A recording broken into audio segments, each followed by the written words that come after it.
अस्सलाम वालेकुम नाज़रीन, ब्रेकिंग टुडे के साथ मैं हूँ रिजवान गिलज़ई और मेरे साथ मौजूद हैं उमर जट। आज वज़ीर आज़म ऑफ़िस में क्या हुआ, और आज सारा दिन हम प्राइम मिनिस्टर ऑफ़िस में मौजूद थे। कुछ अहम डेवलपमेंट्स हुई हैं, अहम इजलास हुए हैं। उन इजलासों की अंदरूनी कहानी क्या थी, गवर्नमेंट ने आज क्या फ़ैसले किए हैं, ये सारी जो आज डेवलपमेंट्स हुई हैं ये हम आपके सामने रखेंगे। तो दो तीन टॉपिक्स हैं जिस पे आज हमने बात करनी है। एक जो 190 मिलियन पाउंड का जो मामला है जो मलिक रियाज ने पाकिस्तान को वापस करने हैं, वो कौन से पैसे हैं, उन पैसों से कहाँ पे ख़र्च होंगे, किसके पास जाएंगे, ये भी एक कुछ कन्फ्यूजन सी है और वो उस पर बात करेंगे। इसके साथ साथ कुछ इन्फॉर्मेशन जो पाकिस्तान को मिली है दीगर ममालिक से लूटी हुई दौलत के हवाले से, वो भी हम आपके सामने रखेंगे। और इसके साथ साथ जो दीगर सियासी मामलात हैं उन पर भी आज हम बात करेंगे। उमर जट साहब, एक बार फिर आपको खुश आमदीद। लेकिन इससे पहले कि मैं इस पे बात करूं, आपको एक रिमाइंडर जो हमेशा की तरह हम आपको देते हैं कि जो ब्रेकिंग टुडे का फेसबुक जो हमारा यूट्यूब चैनल है उसको सब्सक्राइब करें, फेसबुक पेज को लाइक करें और जो बेल आइकॉन है यूट्यूब चैनल का हमारा वो आप जो है वो लाजमी दबाएँ। कमेंट्स ज़रूर दें और कमेंट्स में कोई सवाल आप पूछना चाहते हैं वज़ीर आज़म के हवाले से, सियासत के हवाले से, वो भी हम आपको उसके जो जवाब हैं वो लेकर देंगे अगर हमारे पास ना हुआ तो।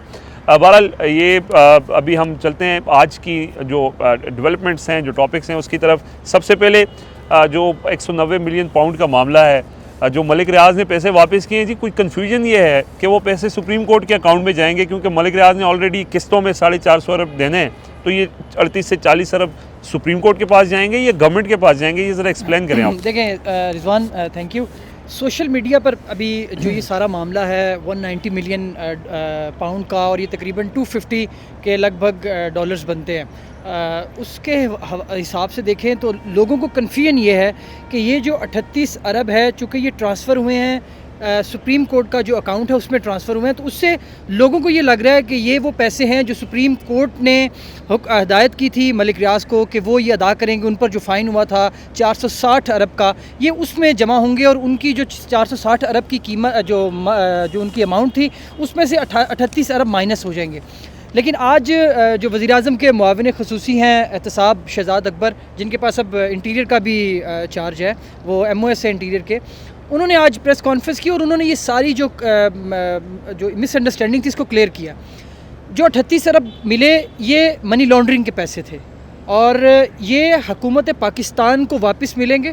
ये अब सुप्रीम कोर्ट के जो अकाउंट है उससे हुकूमत ने आज ये रिक्वेस्ट कर दी है कि ये पैसे दोबारा वापस हुकूमत के पास आएंगे। और वज़ीर आज़म इमरान खान, उन्होंने बड़ी मर्तबा ये कहा है कि ये जो, और कई दफ़ा आपने भी सुना होगा, वो अपनी तमाम जो उनके खिताबात हैं उसमें ये इस बात का बरमला इजहार कर चुके हैं कि ये तमाम पैसा वो पाकिस्तान की आवाम की जो फलाह है उस पर लगाएंगे। और इस 38 अरब को भी उन्होंने यही कहा है कि हिदायत की है कि ये पैसा जिस तरह ही सुप्रीम कोर्ट में ट्रांसफ़र, सुप्रीम कोर्ट से वापस फेडरल गवर्नमेंट के अकाउंट में आएगा, इसको पाकिस्तान की आवाम के फलाह के लिए लगाया जाए। अच्छा, 38 अरब को मैं बड़ा शॉर्टली एक्सप्लेन कर दूं कि ये 38 अरब रुपए कहाँ से आए, किसने दिए, क्योंकि इस पे ज़्यादा बात नहीं हो रही मीडिया पे।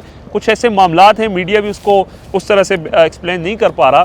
बेसिकली ये हसन नवाज़ का जो फ्लैट है, उनका कंस्ट्रक्शन का काम है, उनसे मलिक रियाज के जो बेटे हैं उन्होंने फ़्लैट ख़रीदा था। अब बरतानवी हुकाम जो नेशनल क्राइम एजेंसी है उन्होंने उनसे पूछा कि आपने ये पैसे कहाँ से लाए हैं जो फ्लैट आपने ख़रीदा है, तो वो उन्होंने बता नहीं सके और वो केस चल रहा था। तो फिर आउट ऑफ कोर्ट सेटलमेंट हुई और उसके तहत उन्होंने कहा जी चूँकि ये पैसा पाकिस्तान से आया, मनी लॉन्ड्रिंग हुआ है, ये खदशा था। अभी इस पे वो गिल्ट उन्होंने प्रेस रिलीज में भी लिखा है कि वो जुर्म का इर्तिकाब नहीं हुआ। हाँ, लेकिन ये कि ये वो मामला है फ्लैट खरीदने का, वो पैसे आउट ऑफ कोर्ट सेटलमेंट ने कहा जी पैसे हम पाकिस्तान को, गवर्नमेंट ऑफ पाकिस्तान को।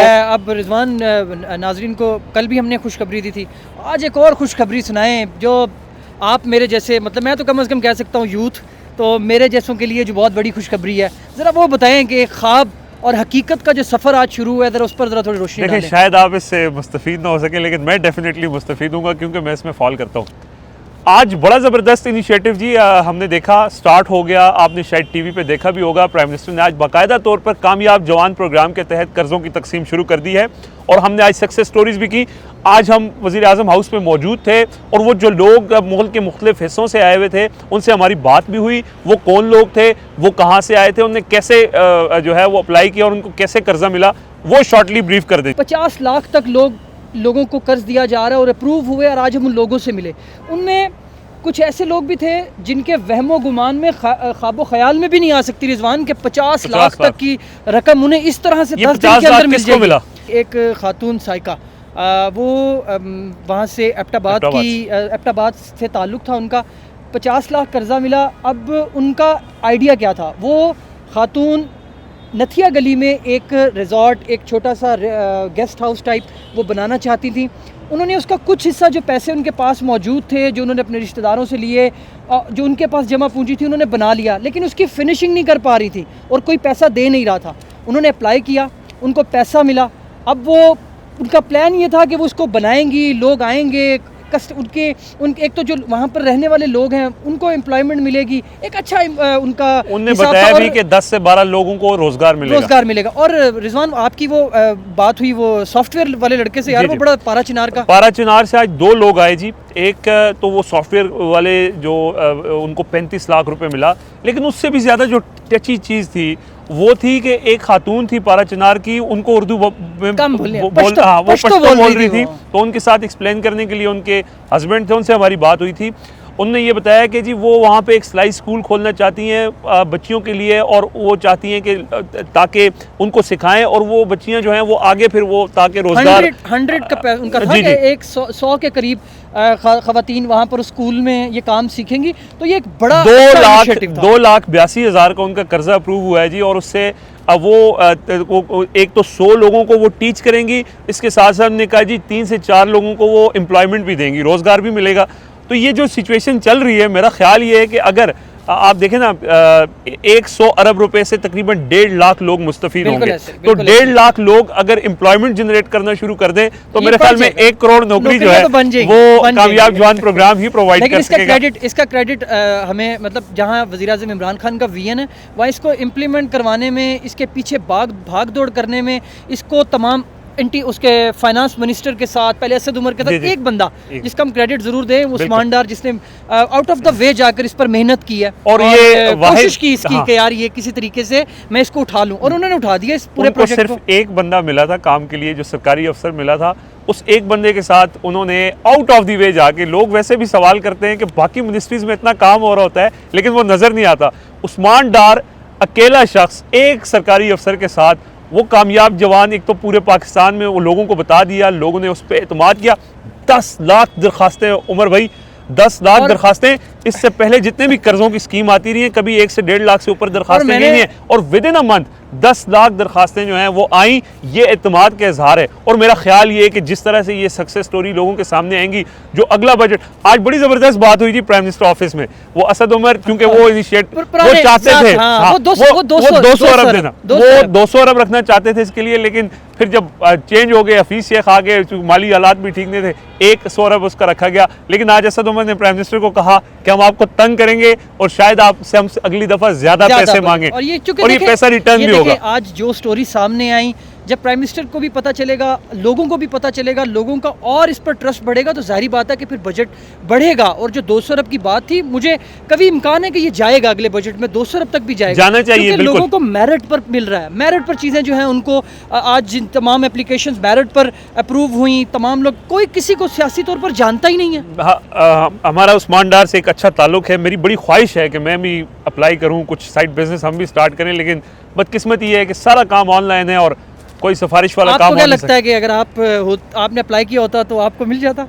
अगर तो ऑनलाइन में कहीं किस्मत होती। बहरहाल हमने कोशिश नहीं की, लेकिन कोशिश जरूर करनी चाहिए और किस्मत की बात है। और ये सारा ट्रांसपेरेंट सिस्टम है, इसमें कोई वो सिफारिश वाली बात है नहीं। हमारे एक दोस्त हैं, उन्होंने मुझे रब्ता किया कि उस्मान डार से आपकी दोस्ती है तो आप ऐसा करें मेरा कर्ज अप्रूव करा दें। मैंने कहा यार मैं खुद बड़ा विलिंग हूँ, लेकिन प्रॉब्लम ये है कि मैं नहीं करा सकता। तो ये बड़ी अच्छी जो है वो इनिशिएटिव है। 100 अरब रुपए नॉर्मली देखना ना, अब हम वो 162 अरब रुपए आपने ओरिएंट ट्रेन पे लगा ओरिएंट दिया, स्टेज पे और वो लगा सिर्फ एक टुकड़ा 20 से 22 किलोमीटर के लोग उससे और वो अभी तक कंप्लीट नहीं हुआ, कंप्लीट उस भी पर नहीं कई हुआ। चीज़ें बिल्कुल ऐसी है। और तो ये देखें, नौजवानों के लिए इमरान खान की सबसे बड़ी जो इस टाइम हमें नज़र आ रही है ना, बिसाइड एवरीथिंग, वो ये आ रही है कि वो डायरेक्टली आवाम को एड्रेस कर रहे हैं कि कौन कौन से ऐसे चीज़ें हैं जो वो करें, इकदाम करें जिससे डायरेक्ट आवाम को फ़ायदा हो। जी हाँ। आवाम को सेहत कार्ड्स देख लें, डायरेक्ट आवाम को फ़ायदा हो। इसके साथ अब वो हाउसिंग प्रोजेक्ट की तरफ जा रहे हैं, इस पर हम एक दिन अलग से अलग से प्रोग्राम बात करेंगे, इसकी करेंगे। डिटेल बताएंगे कि अब तक हुआ क्या है, कि कहाँ तक बात पहुँची है। क्योंकि रिजवान, हम अब नाज़रीन हम आपको ये बताना फ़र्ज़ समझते हैं कि हम लोग आज प्राइम मिनिस्टर ऑफिस में मौजूद थे और हमारे सामने बेतहाशा ऐसी चीज़ें होती हैं, बेतहाशा ऐसे फ़ैसले हो रहे होते हैं, कुछ मीटिंग्स ऐसी हो रही होती हैं जो डायरेक्ट आवाम को, जिससे आवाम के फलाही मंसूबे होते हैं जिन पर बात करनी होती है, तो उस पर ज़रूर बात करेंगे। और कई चीज़ें ऐसी हैं जो आपसे डिस्कस करेंगे और इंशाल्लाह हमारा ये ताल्लुक बना रहेगा जी। इंटरेस्टिंग इन्फॉर्मेशन, जो अंदरूनी कहानी होगी वो जैसे हमने पहले भी एक्सप्लेन किया, चूँकि हम प्राइम मिनिस्टर ऑफिस हमारा डेली का विज़िट होता है, वज़ीर आज़म के साथ होते हैं, तो वो बहुत सी चीज़ें जो आम लोगों तक मीडिया के ज़रिए नहीं पहुंचती, तो हमारी कोशिश ये होती है कि वो आप तक पहुंचाएं। इंशाल्लाह आगे चल के मज़ीद कोई ऐसी चीज़ें जो आवाम जानना चाहते हैं कि प्राइम मिनिस्टर ऑफिस में क्या होता है। यार वो बड़ी खबर तो देना यार, जो आज खबर तो साथ साथ गवर्नमेंट के साथ अपोजिशन की बात भी करनी है कि वो क्या कर रही है। आज अपोजिशन ने जी एक दफ़ा फिर एहतजाज का ऐलान किया है और महंगाई के ख़िलाफ़ वो निकलेंगी बाहर। मुस्लिम लीग नून, एहसन इकबाल जो उनकी जनरल सेक्रेटरी हैं, उनकी क़यादत में एहतजाज होंगे, मुजाहरे होंगे।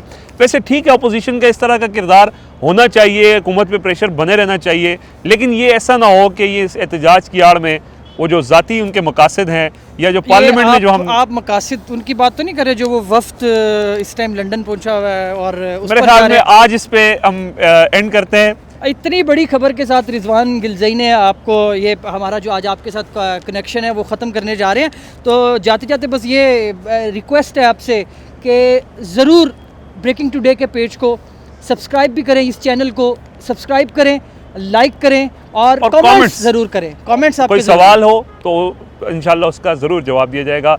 आज तक के लिए इतना ही, इजाज़त दीजिए। अल्लाह हाफ़िज़।